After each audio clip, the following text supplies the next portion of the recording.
welcome back to Washed Up. I'm Kala. I'm Steven. And today we are recapping Episode 3. We're still in Fort Worth on this episode. Yes. We actually woke up, so we were there. It was a 2-night trip. First night, Cole, of course, blacked out. You and I left early. Yeah, we left early. And we came back, so that was Friday night. Yeah. That was the rodeo night. Saturday, we woke up, and that night, our buddy Dustin Lynch was playing a concert. Mm-hmm. So we were going back to Billy Bob's. Did we eat dinner that night on camera? On what night? Saturday night, this episode. No, I don't think so. I can't remember what happened. All I know is we were at Billy Bob's. I don't even know if we ate dinner, actually. I can't remember Maybe at all. that's why everyone got a little junky. A little drunk that night. Including myself. Thank God they did not show.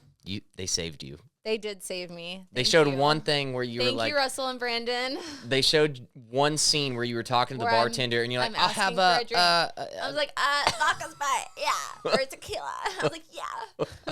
I was like, yeah, that's drunk Kala for sure. Yep. So they saved you on that one. But back it up a bit. Okay. So Jesse and Allie were FaceTiming earlier that day. We weren't around for that one. Yeah, this was after night 1. Allie knew Cole had most likely done stupid shit. I don't think she knew any of the details. No. We honestly, none of us really knew the details. Me and you weren't. Because we weren't there. Maybe we were there night 1 for a little bit, but we didn't see any of that. We left before all that happened. Yeah, we left before all that happens. That's why, honestly, though, I've learned nothing good happens after midnight at a bar. Yeah, maybe Steven, nothing good happens after midnight at a bar. I've learned this in my wisdom and experience now in my late 20s. You just need to leave by like 11:30. Wow. Because if you stay past midnight, just not good. Yeah, and we'll see that play out later in the season. Anyways, back to episode 3. I will never let him live that down. No, you won't. Okay, so back. So, yeah, they're FaceTiming Allie and Jesse. Uh-huh. And Allie's not happy. She's not pissed. happy. So, let's just give a little backstory. She's not happy because, first of all, the trip to get Longhorns it was supposed to be a just party trip. I don't know how it always happens, but we had just planned to go down there to pick up these Longhorns. We were bringing them back to the farm. It's always a business trip, guys. It was a business trip. That's what they disguise it as. It was a business trip. Mm-hmm. Just like the Nashville trip, we were going down there to look at a car wash lot. Anyways, it just happened to work out that Dustin was playing at Billy Bob's. So, of course, we're going to work our way into Billy Bob's that night, 2 nights in a row. And Allie was not happy about that. No. And she was also not happy that you were there. Right. But at the time, I was living in Dallas, which is like a 25, 30-minute drive from Fort Worth. So it was really so close. Like, why wouldn't I be there with my boyfriend? That doesn't make sense. So, obviously, I was there. I was already living there. It's different when you have to, like, actually travel. For me, it was like, okay, 20-minute Uber. I'll meet you there. I think it made sense. I think it made sense. So we show back up to Billy Bob's, and Cole is talking to Dustin, and he's telling him he takes one shot, and then he wakes up in his bed. After one shot, he has no recollection of what happens. Blackout King. Is that an excuse, or is that actual truth? Oh, my gosh. That's not even a real question. So you think he remembers? After one shot, I think that's a little bit exaggerated. I think maybe after, like, 5 or 6 shots, okay, I can, fill that out a little bit more, but one shot, no. Okay. So we're calling BS, Cole. We're calling BS, but we also know that he took a lot more than one shot. There was a lot more than one shot. Yeah. There was about 20 taken that night. So I do believe him in that aspect. Cole and my dad, I talk about how they feed off of each other. They are literally the exact same personality. To a T. See, I have always heard that, and I know your mom has said that a lot, but I've never really seen it like y'all have until this trip. And then I was like, oh, yep. They do not know a stranger. They will literally talk to anyone. And then they're just energetic. They love talking to people. And honestly, they're a bit of a shit show when they drink. Same person, same personality. Concert was awesome. We're hanging out backstage. So Dustin puts on a hell of a concert. And he set us up, which is really, really cool of him because what they don't tell you is whenever you bring production for a reality TV show into any event, let's be honest, it's a pain in the ass. It's a pain in the ass. You have to get permits for You have to get permits for every single thing. Then you have to get sign-offs from anyone and everyone involved in the scene. Like, everybody has to sign a contract basically saying, like, it's okay for me to appear in the show. Like, no matter what I do, if I act like an idiot, they can still show me. There's so many hoops they have to jump through. Yes. And so I had texted Dustin, and I told him we were coming down. I was like, hey, we're filming a reality show. Do you care if production comes? And he took care of, him and his team were like, hell yeah, come on down. It was such a fun experience. Like Steven said, we got to go backstage, hang out with the crew. Yeah. and then be backstage while the actual concert was going on. We had the VIP seats for Billy Bob's, which is really cool seeing that happen. Dustin put on a hell of a concert. Hell, he let Hayden, our media manager, out on the stage to film Hayden and Hondo, which is really cool. Yeah, that was cool. Yeah, so that was a really cool event. Shout out, Dustin. Appreciate you. Shout out, Dustin. And then after the show, they actually put this in there. I didn't even remember this, but some guy comes up to me. I think it was because cameras were on me, and he's like, "Are you Dustin?"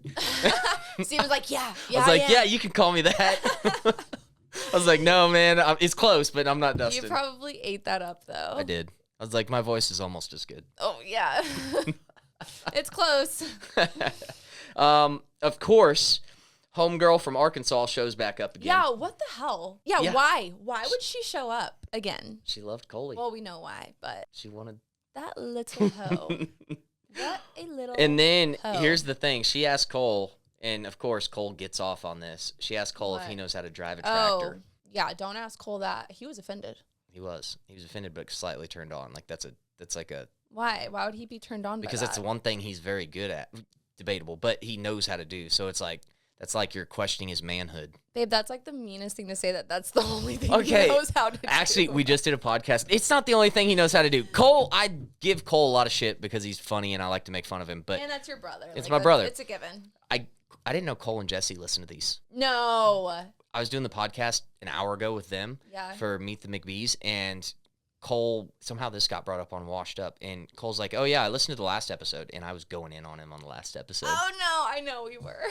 Or you were. Sorry, Cole. It's all right. Cole. They'll have time to get us back on their recaps. Yeah. So Cole gets wild again. Wait, what were you saying just before that? I was going to make a comment, and I forget what you said. About the tractor driving.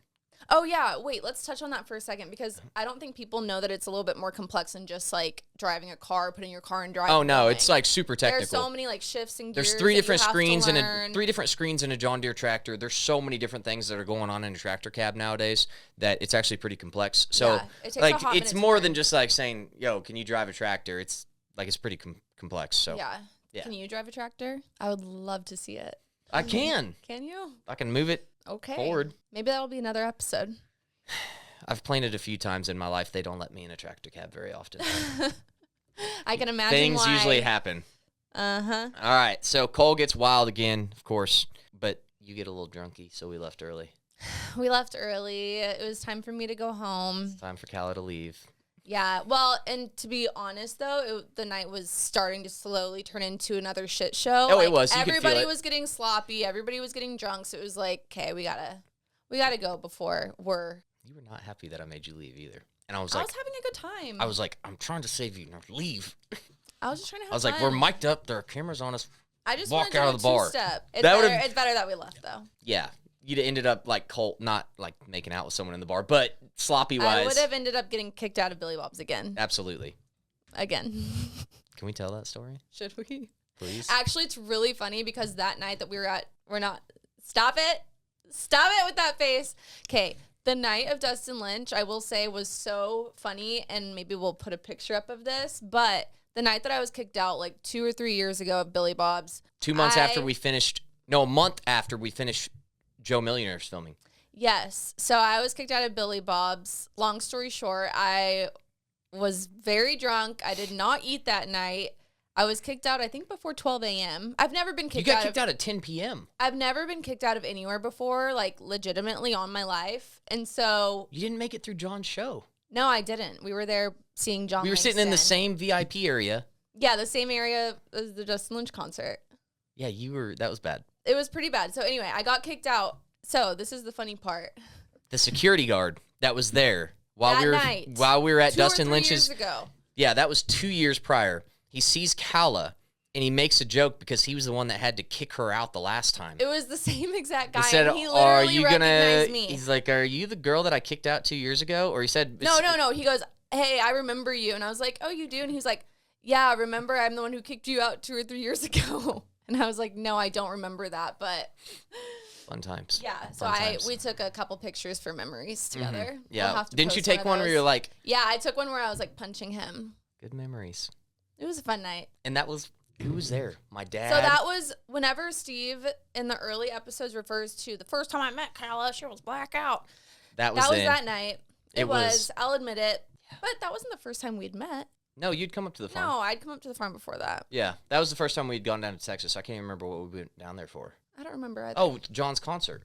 That was the only reason? Yeah, because it was my dad, Galina, Tara Murphy. Oh, yep. Yeah. It was a group of y'all. Yeah. Well, fun times.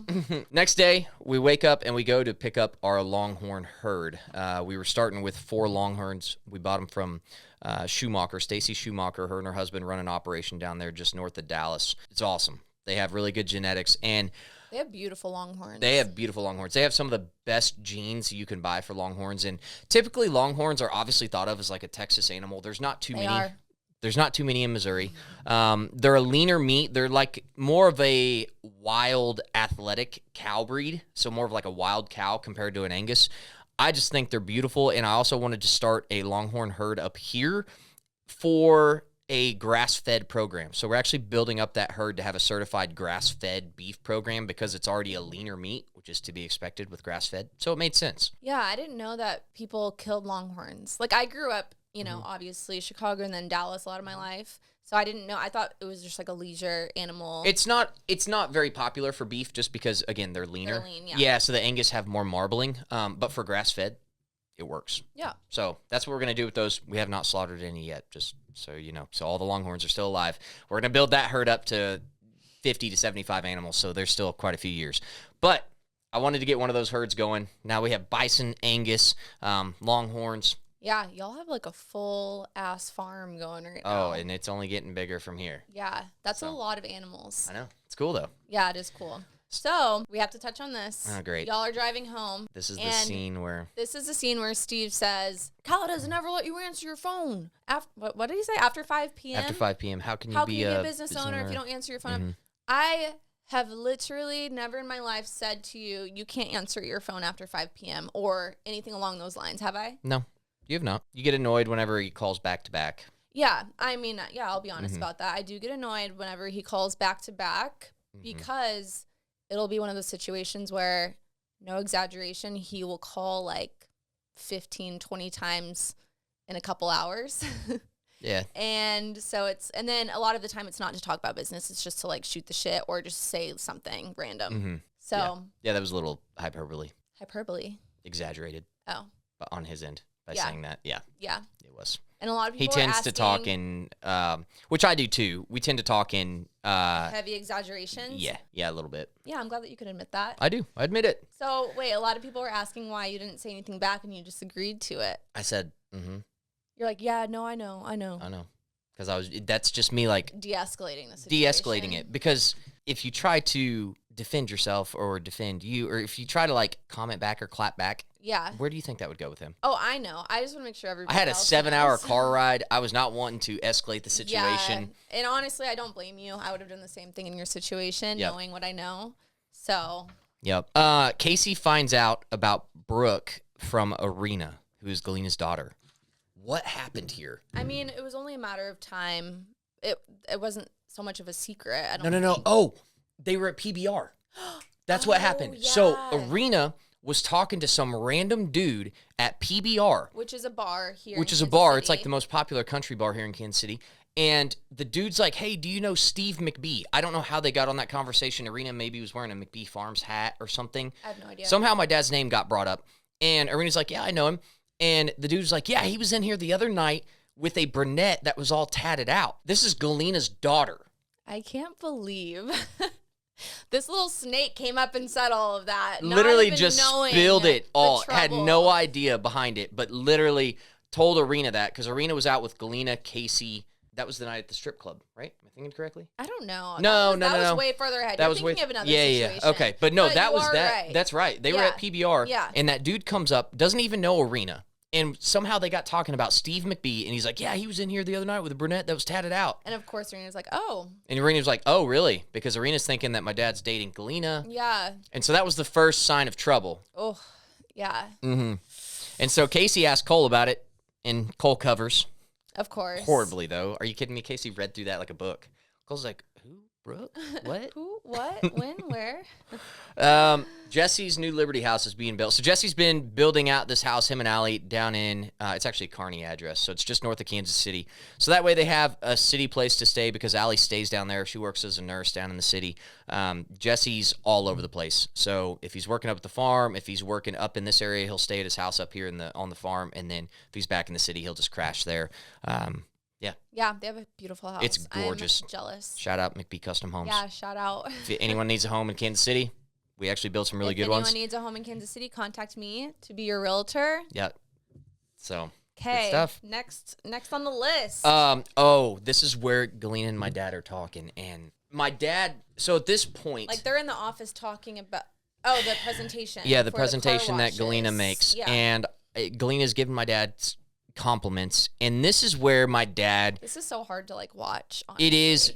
My dad's reversing course because he doesn't want to lead Galina on any longer, and he's been pretty honest with her. And I think some of the things that he said. It's so funny. Like the people who are listening in, like they can't see my facial expressions, but I'm just kind of wincing right now. But go on. But like this is where my dad's like.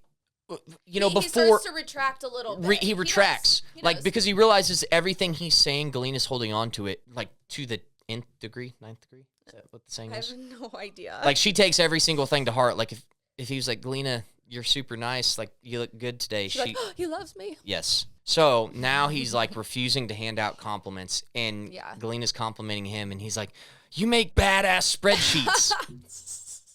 I died. That's his compliment back. But it's because he's truly I trying to stop it. I get what he's trying to do. He doesn't want to lead her on anymore, which is good on his part. Like, good job. Mm-hmm. But I mean, going along with that, like other things would need to happen, such as not living together, not sleeping together, like, the big things. Yeah, that is so true. I get it.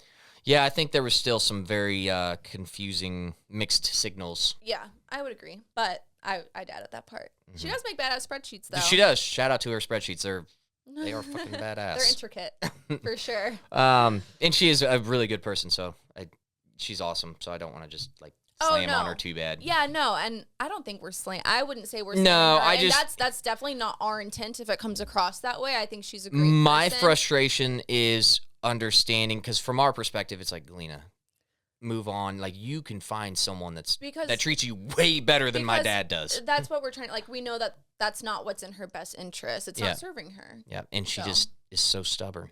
But I mean, people make their own choices in life, and you just have to. Yeah. Yep. I mean, you can't control anyone, so. I will. That kind of plays out, I guess, in the season. Oh, this next scene. Oh. Sorry. I get a little upset at this. No, it's car wash grand opening on 23rd Street. So this is an Independence car wash, awesome car wash. Now it's doing really well. You had to fly in. That's what I was about to say. Everyone's talking shit about me flying in on the helicopter. Appearance. Like, they're all, Cole, Jesse, all the friends are talking shit on me as I'm flying in. We had this all planned out. It was, I'm going to fly in on the helicopter because it's going to make like a big grand opening. Everyone was part of the planning process of this. I think Jesse, what did he say? He was like, I can count the number of times on one hand how many times Steven has actually been to this location. Because Jesse, like, he helps actually Jesse's construction manager, yeah, so he's on site every day. Sites. And actually, we were talking about it in the last podcast. At that 23rd Street site, there was a tractor sitting there. There was a bunch of homeless people. It was an abandoned lot that we bought, and we completely like tore down all the trash and everything that was there, and built the car wash. Well, in the process of doing that, there's homeless people living there in a homeless camp. It's like on the site? Yeah. Oh. It was like a wooded area. Oh. And there was a tractor that we had left there overnight. Uh-huh. Jesse got in the tractor to move it. Oh, no. A guy had shit in it. He shit in the tractor? Yeah, but he turned around and he used the steering wheel as like his toilet seat. So then there was shit all over the tractor's steering wheel. Not seat, the steering wheel. So he couldn't even move it? He had to clean off the shit from the steering wheel. Wow. Shout out to this homeless guy, though. Like, he knew what he was doing. Jesse deals with the worst crap. He was like, how can I make this the worst day of their life? Let me shit on the steering wheel. Yeah. So Jesse had to deal with that. That is disgusting. I would literally throw up. I thought you were going to say like a raccoon got into it or something. No, it's human. No, just some human shit. Just got in there, just shit all over the place. Who does that? That is so disgusting. Who does that? Nobody. Nobody does that. But yeah, I had been to that car wash a few times. I'm not on site for construction though. Yeah, y'all's job titles are and job responsibilities are completely different. Like, obviously, he's there all the time because he's the construction manager. He's managing everything going on. The site's actually being built. Yes. And you are behind the scenes managing, like, the actual operations and what else goes on. Correct. So, but screw you. And it was a team plan for me to fly in on the helicopter. That wasn't just me trying to be cocky or, like, act big. It wasn't. Steven just shows up on the helicopter out of nowhere. It wasn't. But that was pretty. I could see that. It was pretty stressful flying in because at that grand opening, there was 250 people there. Oh, my God. And then all the cameras, and I'm just flying in. I'm like, where did you land? There's a cul-de-sac that we built. So it's a big development. A what? Cul-de-sac. Oh, okay. I thought you said cul-de-sac. I did at first, but then I realized cul-de-sac. Okay. But yeah, I was nervous, so I was like lowering the collective. I was like, please land this thing smoothly. And then yeah, I did. It was actually super smooth. One of the best landings ever. And then whenever you got out, it was like a James Bond moment. Almost. I didn't mean to, though. I was like, did they make him do this over again? Because sometimes I will say for scenes, like if we're walking into a restaurant, sometimes I'll be like, hey, can you just do that one more time? Like the door was blocking your face when you opened the door or something silly like that. So I didn't know if they had made you do it a couple times. No, that was one scene, one take. It was that smooth. Professional. It was that smooth. I mean, I'm gonna say I was trying to act pretty cool. This is like you looked cool. There's like 6 cameras on me as I was getting out of the helicopter. You looked hot. Your muscles were popping in that shirt too. Thanks, babe. Appreciate that. Okay. Moving on. Oh, dinner with Galina and my dad at. I think this is like the last scene of the episode, right? Yeah, and this is like this is bad. So, okay, what we said earlier though, that like your dad was kind of trying to back off a little bit. So like what led to this dinner? Was it supposed to be about business or was it like a No, Galina wanted to go out on a date. Yeah, I could she dressed up for it too, so you could tell. Yeah, and then she was wanting to have a drink with my dad, and my dad's just on his phone the entire time. It was bad. It was hard to watch. It really was. I just wish they wouldn't have put themselves in that position, Galina too, just because like of everything Steve had been telling her up to that point, like, hey, I want to be single. I don't want to be in an exclusive relationship, and to still put yourself in that, you know, it's hard. It's hard to watch. It is. That was bad. Like watching how awkward that dinner was, and I'm sure if y'all are watching that, you're going, oh, they're just using scenes. No, it's that awkward. Like, my dad's on his phone the entire time. Cole calls him. He called Cole and put it on him on speaker. And Cole's like, yeah, we're up here planting. Things are busy. And my dad's like, oh, I got to just had a full-on conversation. And then he leaves. He leaves right up. Yeah, he's like, I got to get back to the farm. It was completely a call just to get him out of there. Oh, my gosh. It was a planted call. I guarantee it. Shut up. Guaranteed. Oh, I believe it, though. I do. Yeah. Oh, that's sad. Sucks. But again, we just have to look at the bigger picture. Like, it does make me feel sad for her, but they're both adults. They're both putting themselves in the situation. So, yes, it is hard to watch and it's cringy and you feel bad. It's hard but for like us too. You got to look at the facts, you know? Yeah, we've been dealing with this for a while now. Yeah. So, that's really all that happened in episode 3. I think that's pretty much sums it up. I think we covered everything. I think we covered everything. Where do we go to episode 4? I really have no idea. To be honest, we like quickly watched the episode before. Not even watch it. We just run through it just to make sure we're like hitting all the points because we truly don't remember. There's so much. Well, there's so much that happens in our life. Like, yeah. It's been a year since we filmed everything. Yeah, and to be honest, I don't think I've watched like all the episodes thoroughly all the way through. No. So. Not so much. But yeah, I think that sums it up for episode 3. Well, yeah, come back for episode 4. We're going to watch it so we remember what happens. Yeah, do a little recap. We'll continue recapping all the episodes. We're going to get faster at this. I know we were a little late, but now we're starting to play catch up a little bit. Yep. So, well, thanks for watching. Y'all. Follow along, subscribe. Tell your friends about the show. Yep. Let them in on this. We've got some exciting things coming up over the next couple months. I won't talk about those yet, but should be fun. Yep. Very soon. All right. Bye, guys.